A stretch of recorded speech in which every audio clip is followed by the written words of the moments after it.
Good afternoon. Today we're going to start reproductive system. If you notice on your on the slides that I posted, there are a lot of slides for today, right? Most of those slides are notes. Okay, we're going to go over all of them in the pictures. I will mention things. There's definitions in there. I want you to kind of think a couple big pieces of conceptual understanding that I want you to understand that I want to cover today. Okay, so a lot of that stuff is just notes. I wanted to put it out there rather than put it in the slides, give it to you rather than having you to write it as notes here and then get lost in translation of what's going on. Okay? All right, so reproductive system. What is the purpose of the reproductive system? Reproduce. Hey, good job. All right. That is technically not correct. Why? Because can you, Colin, funny guy, all right, can you by yourself reproduce? No. You need the help of, well, thankfully, no. Okay, so we need the help, right? We have to have male and female. So really, separately, what is the function of the reproductive system to produce what?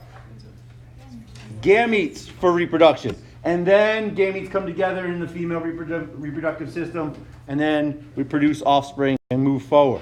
Okay? So we have male and female reproductive systems. They provide a means for sexual maturation, okay? And they produce the cells for procreation, which are called gametes. And those are what? In males. Thank you.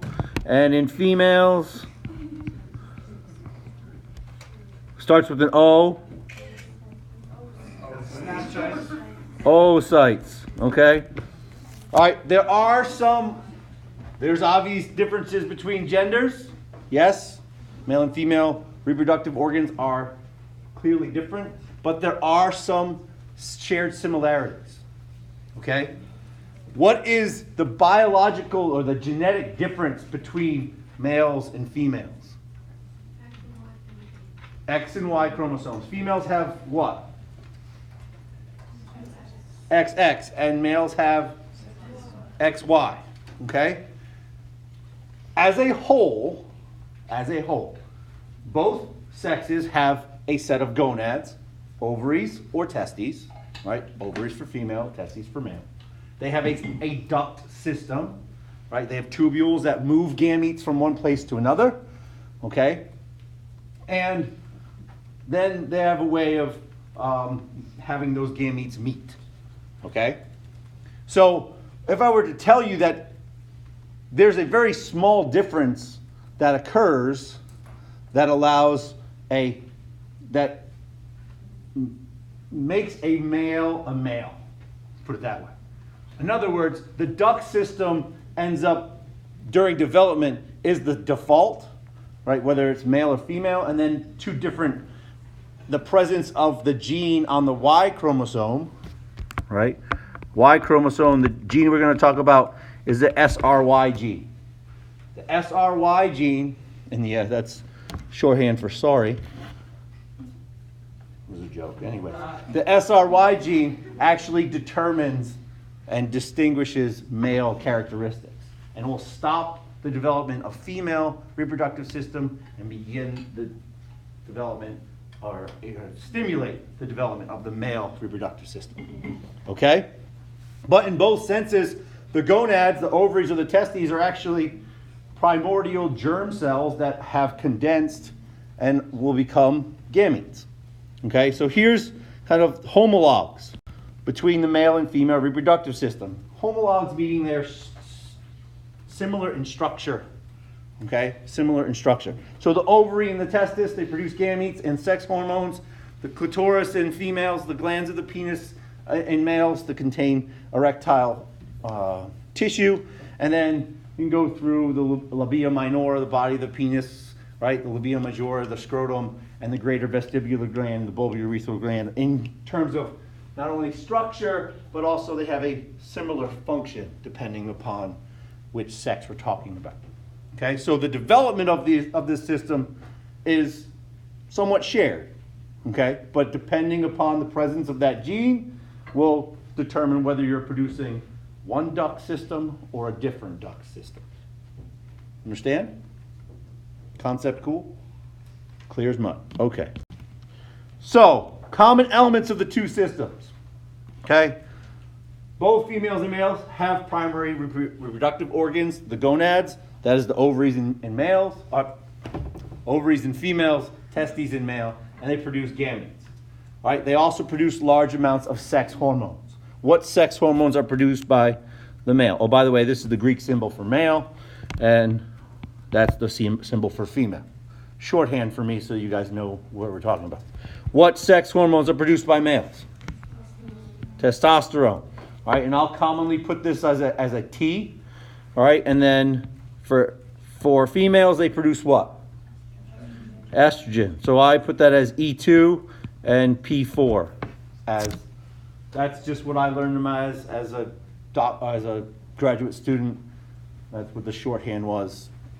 There's a whole organic chemistry basics for it, but we don't need to go into it.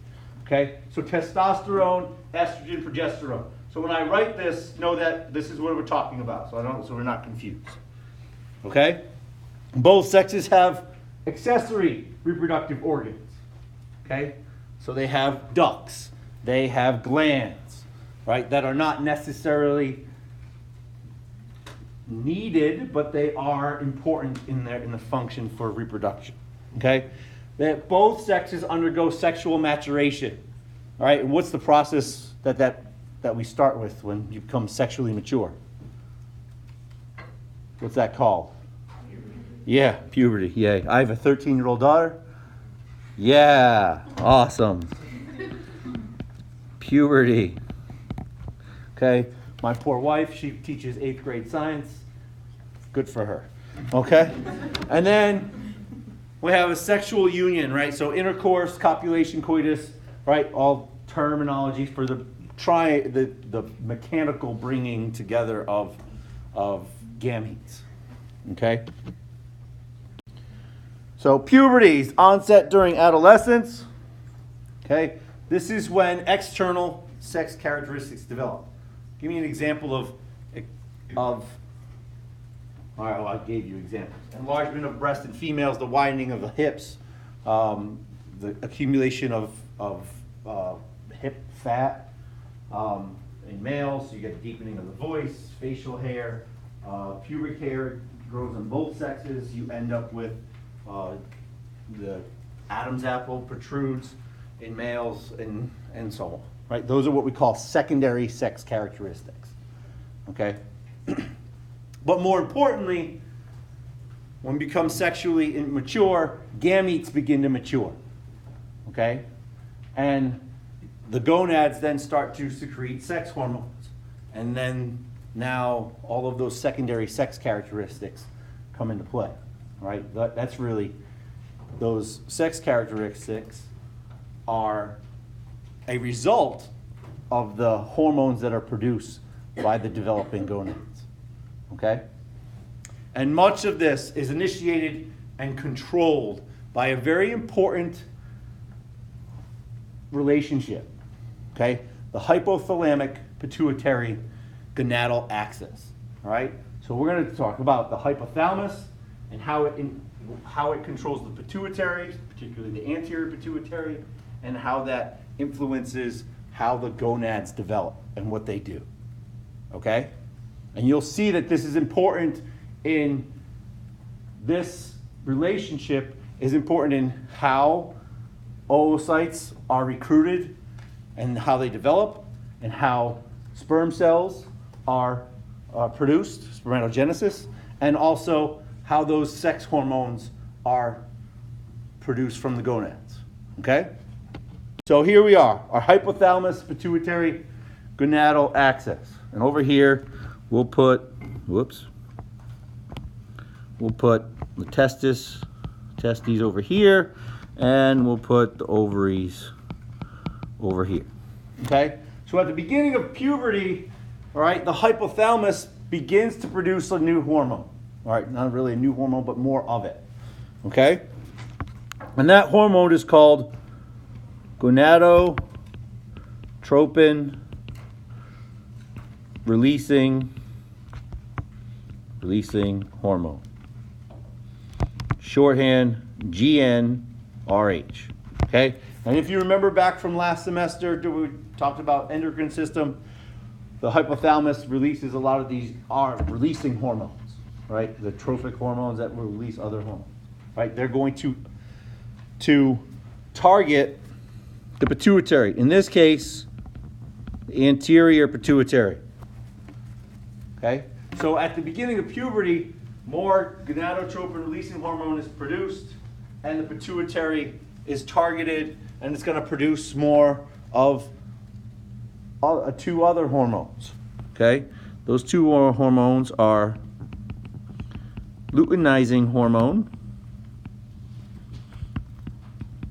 LH, and follicle. Go ahead, Joe, you can say it. Follicle stimulating hormone. All right? FSH. Okay? So GnRH stimulates this, and now these two will, LH and FSH, will target both the testes and the gonads, right? So this will here together, and then we'll put LH and FSH over here. Okay? And then what happens? In response to that, what happens? What do the ovaries do in response to these hormones? Well, they produce what? What hormones will be produced? Produce estrogen and progesterone. Okay? And what about the testes? What are they going to produce? Testosterone. Okay? So during puberty, this starts, and now you get this release of LH and FSH and production of estrogen and progesterone, right? And then in males, you get the production of testosterone. How does this relate to the maturation of the individual, sexual maturation of the individual? Have we talked about gametes yet? No, we haven't. Okay? So what gamete is going to be produced here in the female? I'm going to produce an oocyte. Okay? So what you end up with is this axis influences the beginning of the production of these. All right? The activity of the ovaries and the testis, which will induce ovulation. Okay? Which will induce ovulation. And the hormone that really induces ovulation is LH. All right, and we'll talk about that in a little bit. Okay? But in the male, LH works on the testes to begin what? Begin spermatogenesis. Okay? And what is spermatogenesis? Lily? Production of sperm. Okay? So, up until this point, in the ovaries and in the testes, before puberty, the primordial germ cells have been kind of in, I'll say, quote unquote, hibernation. They're just kind of hanging out there. Okay? Then, when we get the production, the beginning of adolescence, and there's other hormonal factors that go into this, growth hormone, size, body size, etc., that help influence the hypothalamus to produce GnRH. Now this axis begins. Okay? What do we know about most of these relationships in the human body? What do we know? How are they usually regulated? Joe? Feedback loops. Okay, feedback loops. So what do you think is going to feed back, and where do we need to feed back the system? Emma? So we have to go back to the hypothalamus. So usually this is the negative feedback where we have the end point feeds back towards the hypothalamus. And that's exactly what happens. Okay? So estrogen will both feed back here to the pituitary to regulate the production of LH and FSH, and also to the hypothalamus. All right? And that's the same thing that happens with testosterone. Okay? So you have that feedback. So what happens then if someone gets older, a male gets older, and reduces the amount of testosterone he's producing is reduced? What happens to the feedback? Or he's taking outside testosterone. Let's say our good pal, there we go. Our good pal, Manny Ramirez. Everyone know who he is? Huh? He's the man. Yeah, he's good. Okay.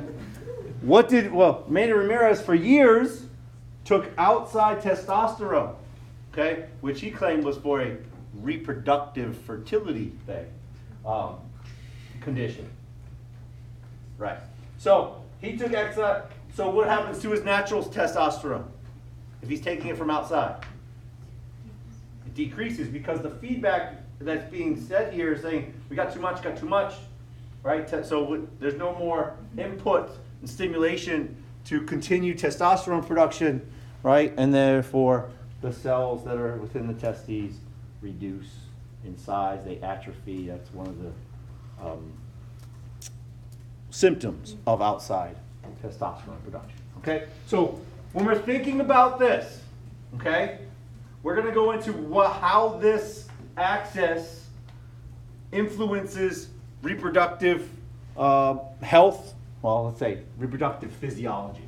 Okay, reproductive physiology as we're moving forward, and thinking about the production of estrogen, progesterone, and how this recruits follicles to ovulation in females, and then the production of sperm in males. Okay? So this is kind of the background of the whole thing. All right, so we're going to concentrate on the female for right now. And I told you already that I wasn't going to cover the anatomy too much.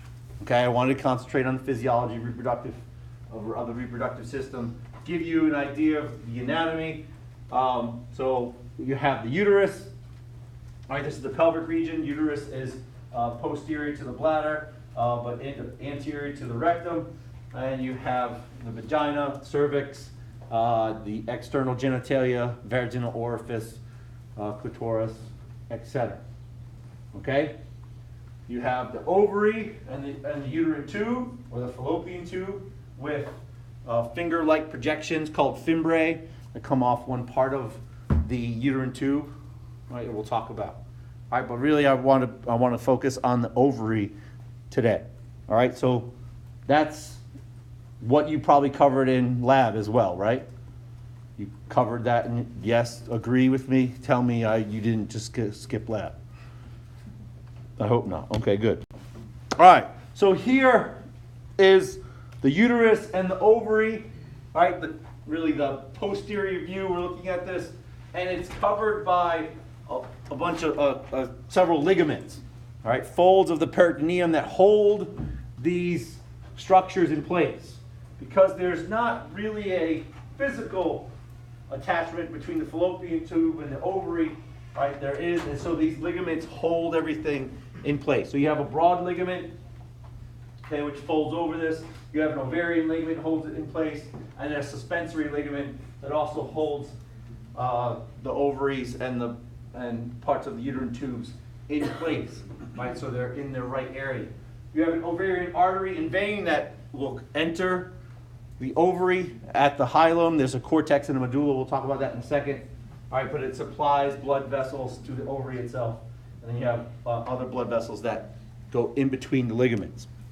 Okay, the uterus is a pear-shaped organ. We'll talk about that in a little while. And attaches to the fallopian tubes. Okay? So here's the structure of the ovary. Okay, there's a cortex, and outside of that cortex is a connective tissue called the tunica albuginea. Okay, the cortex is usually where most of the follicles are found. Here's the hilum, an entry of blood vessels comes in. You have a cortex to the outside and a medulla where all the blood vessels are. Most of the follicles are along the cortex or along the outside of the ovary. All right, and you actually see here several different stages of follicles. Okay, the ovary has at this point, at birth, females have all of the eggs that they'll ever need or have. Okay, they have roughly somewhere between 1.5 and 2 million at that time. Okay, and over time, before puberty, many of them die by atresia. They die off because they're not stimulated. And so at puberty, you end up with about 400,000. Females end up with about 400,000 eggs that are possible, or are potential oocytes, potential to be ovulated. Okay? So those are well more than you'll ever need. Okay? Well more than you'll ever need. Hopefully. Okay? You figure that puberty or the onset of cycling starts when? When in females? Rough age. 13, right? So the onset of menstruation is considered that, and that's called menarche, menarche. That's the onset of menstruation. Okay? First period, or first menstrual period. Okay? And at that time, a group of follicles have been recruited, and now this is really the end of the first cycle. Okay? So 400,000, if from the onset of about 13, let's say normal cycling occurs for about 40 years. Right, from 13, 53 is a generous estimate. Usually menopause, the cessation of cycling, begins somewhere between 45 and 55, right? So 53 is a generous estimate, given a nice round number of 40 years. If you recruit 20 follicles per cycle, right? For 20 years, for 12 months, 20 each month for 12 months, that's about 240 a year times 40 is what? 240 times 40 is what? 9,600. Okay? 9,600. That is still way less than the 400,000 that you have. Okay? So, just give you an idea about numbers. Questions on the structure of the ovary? We're going to go through the structure of these follicles in a second. Okay? So, follicles. Follicles consist of an oocyte. An oocyte is those primordial germ cells that have developed to a certain stage, and then they are arrested. They're stopped there. Okay? What is the process that produces gametes in humans, in mammals? What's the process? How do we produce gametes? Casey? Okay, spermatogenesis and oogenesis, yes. And those are what type? Like if I want to make more cells, what do I have to do? So mitosis, and the production of gametes is meiosis. Okay? And the end point of meiosis is to produce what? Mary, haploid cells. Okay, so that when one haploid cell comes together with another haploid cell, we end up with a nice diploid cell. Okay? So during development, the germ cells we've been talking about that produce sperm and eggs, okay, the eggs, they undergo meiosis to a certain point, and then they are stopped there. Okay? And that's where they are until they're ovulated. Okay? So you have this oocyte, and then there's cells that surround it, called follicular cells. There's two types of follicular cells we're going to see in a second. And there's lots of these oocytes that are found in the cortex of the ovary. And we're going to talk about a couple different, several different types of ovarian follicle. I don't even want to say they're follicles. I want to say they're ovarian structures. Okay? Because we're only about 3 stages, 3 different follicles, 3 or 4 different follicles. And then we have other structures that are important. Okay? It's kind of a misnomer. So let's cross that out and we'll say that structures. Okay? This is what they look like. Okay, we're going to start right here. All right, and we're going to, this picture, which is in your book, and it's also in your notes and your slides, and you'll see it, it's actually all labeled nice in your slides as well. Okay, I'm going to go through it. And the little tick marks at the bottom represent days of the cycle. And about how many days is a normal female cycle? 28. Okay, now is that always going to be the case? No, that sometimes it'd be, from 23 to 35, right, depending upon the individual. But we're going to say this is day 0 right here. Okay? And at the beginning of this, when we first start, females start puberty, GnRH is being produced, and now FSH is restarting the recruitment of a follicle. Okay? FSH from where? The anterior pituitary, right? FSH is going to start the recruitment of a follicle. And so you have this follicle, and along the outside of the follicle, there are, on the outside, what we call theca cells. And there's actually a couple different layers. We call it theca interna, theca externa, THECA. Looks like I wrote an H. Okay? And then there's a couple layers of cells in here. Okay? Those are called granulosa cells. Okay? So this first one right here is what we call a primary follicle. It is the oocyte, and I'm going to shade the oocyte with a highlighter here, okay, in dark gray. This is the oocyte right here in the middle. Okay? And it's the oocyte surrounded by follicular cells. Okay? What do you notice about the oocyte from the first stage to the others? Casey?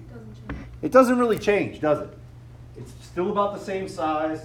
There's a little bit of change that happens right before ovulation. But what does change in these follicles? The cells around it change, right? Yes? The cells around it change. And so those cells, those follicular cells, are really the cells that are responding to these hormones, FSH and LH. Okay? So you'll notice this kind of grayish line right here, and I'm going to outline it again. This right there. That is called the zona pellucida. Okay? So the zona pellucida is a glycoprotein shell that helps protect the outside of the oocyte, and it's something that the sperm has to penetrate in order for fertilization to occur. All right, it's made up of glycoproteins, and it is important for sperm binding. Okay, so the proteins on the sperm allow that to find the egg and allow for fertilization to occur. Okay, and then you have, all right, so that's a primary follicle, and then it starts to grow. Okay, it's growing in response to FSH, and then it goes to if that's a primary follicle, what is this one? A secondary follicle. Okay, and you'll see that you may notice there's a little bit of a space that's being produced, right? Fluid is being brought into the follicle. The oocyte is pushed to one side, and this now is the beginning of what we call an antrum, kind of fluid-filled cavity. Okay? And then we go to a secondary follicle. Then what do you think this one is? tertiary follicle. Okay? It's also called a Graafian follicle or a pre-ovulatory follicle. There's a bunch of different names for it. Okay? But it's the antrum increases in size, and now as this continues to get bigger, what do you think is going to happen? We're going to reach a finite point, and that follicle is going to explode. Okay? Do you notice something about the follicular cells, about the oocyte right here? Anything? You see that there are some follicular cells that are surrounding it. Okay? Those cells surrounding the oocyte are called the corona radiata.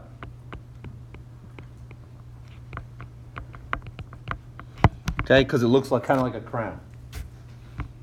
And that's the cells out here. Okay? So now if we go along the bottom, say 0, 1, let's count 1, 2, 3, 4, 5, 6, 7, 9, 10, 11, 12, 13, 14. And that might be off because I think it should have been day 1 instead of day 14. But what's happening here? What is that? Ovulation. Ovulation happens at about day 14, okay? About midway through. So now we have ovulation. Okay, what hormone stimulates ovulation?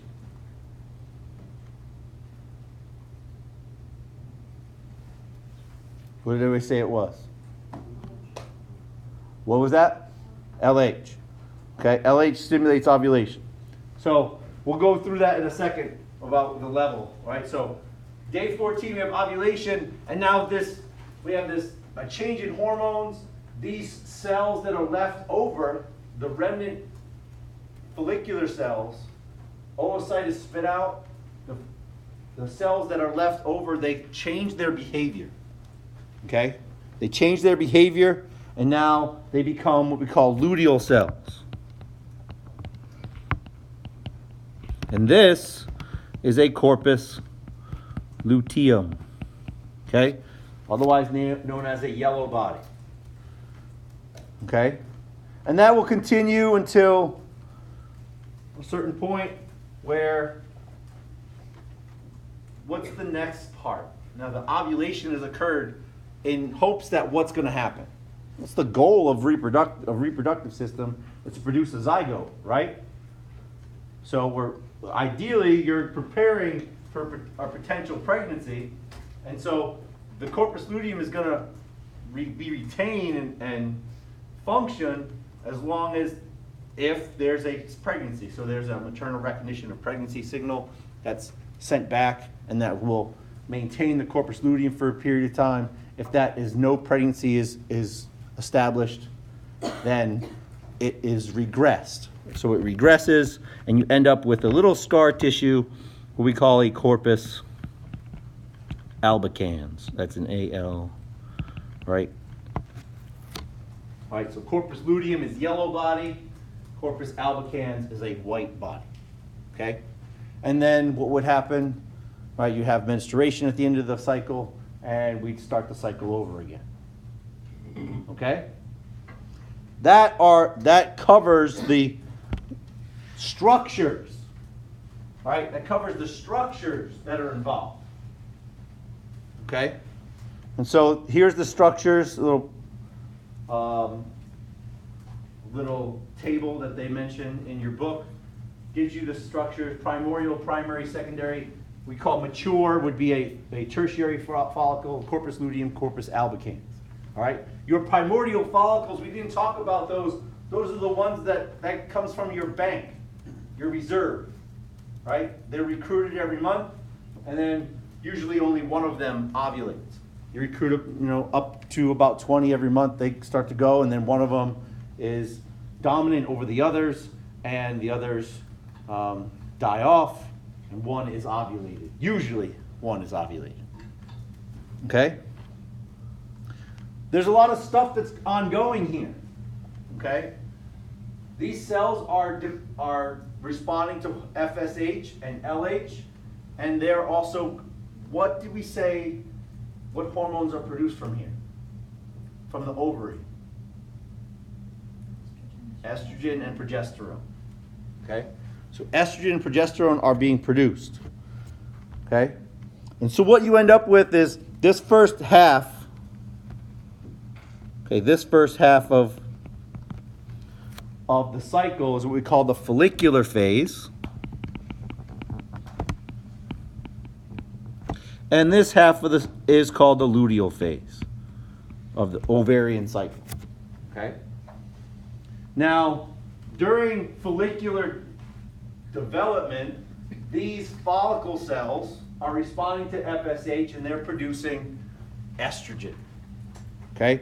So estrogen levels go up.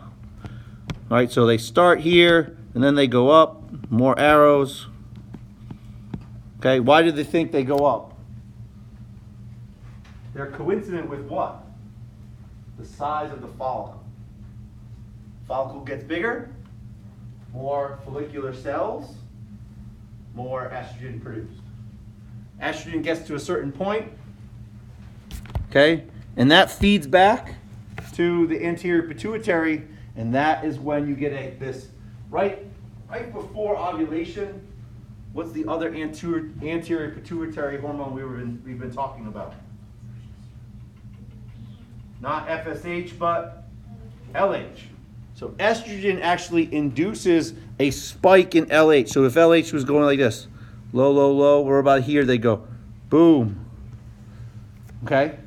And that happens 12 to 24 hours before ovulation occurs. Okay? So, and usually a spike in LH induces an increase in female body temperature. So how any of you have older brothers and sisters that are trying to have kids, right? They'll do fertility monitoring. Okay, they'll take body temperature over a period of time and monitor this increase in body temperature to identify when is the most fertile time to produce a zygote. All right, so this is, well, let me label that as LH right there. All right, FSH is kind of like this. Okay, and then now what happens, what do we say about these follicular cells? They're producing estrogen. We'll put estrogen as a, right, it just kind of goes like this. Now what? Up to there, they're producing estrogen, right? Now what happens? This surge in LH changes this, and then we have ovulation. These cells change their behavior, right? So what was the other steroid hormone we were talking about that the ovary produces? Progesterone. Okay? So here, I'll put it in blue. Progesterone, okay, it's pretty low, and then it starts to come up right here. Okay? And estrogen comes up again towards the end of the phase. Okay? So progesterone is produced from what? What ovarian structure would produce progesterone? Is it a follicle? Emma. Corpus luteum. These luteal cells produce progesterone. And it'll stay high for a period of time. Okay? And then it'll wane off. And then estrogen will come back up towards there. Okay? And as progesterone comes down, then you get removal of the hormones that are helping produce, influence the uterus. And then you end up with the end of the repeating the cycle and loss of ovulation. Okay? So here's a cleaner picture showing you follicular phase, ovulation, luteal phase, and really the gonadotropin levels that are present. Right? So here's ovulation. Where's LH surge? Just prior to ovulation. So LH, okay, induces ovulation. So that is that hypothalamic pituitary gonadal axis, right? And that influences follicular recruitment, FSH in the ovary, and LH in the ovary induces ovulation. Questions? All right, this is what we call the ovarian cycle, right? Follicular phase, luteal phase together. and ovulation. All right, here's your estrogen and progesterone levels. All right, estrogen goes up with, well, let me make that a little smaller so we can see it. Okay, estrogen increases as the follicle increases in size. Then you get ovulation, estrogen dips down. You turn over to a corpus luteum, progesterone comes up. Okay, all of that is influenced by the hypothalamic pituitary gonadal axis. Okay, there's one other part to this picture which I'm not including in here today. We'll talk about that on Monday. All right, is what's happening in the uterus at this time. Because what do we know happens after the end of the cycle? What do we know in females? We end up with menstruation, right? But that is not having to do with the ovary, right? That is what's happening in the uterus, right? Because the endometrium, part of the endometrium, or part of the uterus, is being sloughed off. So we'll talk about that on Monday, about what's happening in the uterus. But it is also coincident with the hormone levels and that's driven by what's happening in the ovary. So those two things, the ovarian cycle, what you see here, and the uterine cycle, what we'll talk about on Monday, are interdependent, right? They're related. Okay, here's a picture in your book that actually gives you I like this because it gives you the histology of what these look like. Right, so primary oocytes, they really don't have any follicle cells around them, or very few. And then primary follicles, they start to organize in a couple different rows. Secondary follicle, beginning of an antrum, mature tertiary Graafian follicle. You have this really big, well-established antrum. 2 layers of theca cells. The follicular granulosa cells are present. You see the corona radiata, the zona pellucida. And then you have ovulation that occurs. All right, and then you end up with corpus luteum and the corpus albicans later. And that's also showing you coincident what's happening in terms of meiosis. Okay, so you end up with meiosis is arrested. Eventually, then they're stimulated to undergo the second stage of meiosis. You end up formation of a polar body. All right, instead of having 4 haploid cells, how many do you end up with in oocytes?